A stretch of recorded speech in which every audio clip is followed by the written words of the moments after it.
వెళ్ళినవాడు. ఆయన పేరు చక్రపాణి రంగనాథుడు. అందులో మొట్టమొదటి తానే రచించుకుంటాడు. నాకు ఇలా జరిగింది, అప్పుడు ఇలా అయింది, ఇందుకే రాసుకున్నాను ఇదని తానే స్వయంగా రాశాడు. ఇది 12వ శతాబ్దం నాటి రచన. వీటితో పాటు ఆయన అనేక రచనలు చేశాడు. శివునకు నిలువెత్తు కృతులిత్తు అంటాడు. నిలువెత్తు కృతులు అంటే అర్థం ఏంటి? అన్ని రచనలు చేస్తాను మాట ఇచ్చాడు, అన్ని చేశాడు. పోయినవి పోగా మనకి దొరికినవి 2-3. అవి కూడా చాటుపద్య మణిమంజరి విందిన వాటిలో భద్రపరిచారు దీన్ని. సమగ్రాంధ్ర సాహిత్యం రచించిన ఆరుద్ర గారు దీని ప్రస్తావన కూడా చేశారు. ఇక్కడ తెలుగు అందమంతా ఇందులో కనబడుతుంది. ఈయన ప్రభావం 14వ శతాబ్దానికి చెందినటువంటి, అంటే 15వ శతాబ్దం 14వ శతాబ్దం పరిసరాల్లో అన్నమాచార్యుల వరకే చాలా కనబడుతుంది. ఈ ప్రభావం ఆయన మీద గోచరించి కంటి ఆయన రచించిన వాటికి ఆధారం ఈ కంటి. దీని కంటి రగడా అని కూడా అనొచ్చు. ఎందుకంటే అడుగడుగున కంటి అని వస్తుంది మొత్తం. చూశాను. ఎందుకంటే చూపులు పోయిన వాడికి చూపు రాగానే చూశానన్న ఆనందం ఎక్కువ ఉంటుంది.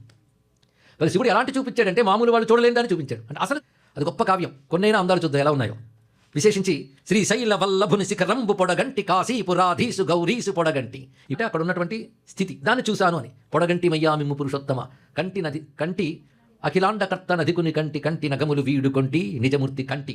ఈ కంటికి ప్రభావం ఇది. ఎందుకంటే ఇది 15వ శతాబ్దం రచన, అన్నమయ్యేది ఇది 12వ శతాబ్దం రచన. ఒక ఇన్ఫ్లుయెన్స్ అనేది ఎలా ఉంటుందో తెలుస్తుంది. ఆ కాలానికి కూడా వాంగ్మయం దొరికింది. తర్వాత కాలంలో మనకి కొన్ని అంతరించిపోయాయి. అంటే అవన్నీ కాకుండా శ్రీశైలం పైన చెప్పిన కొన్ని మచ్చుకు చెప్పుకుందాం.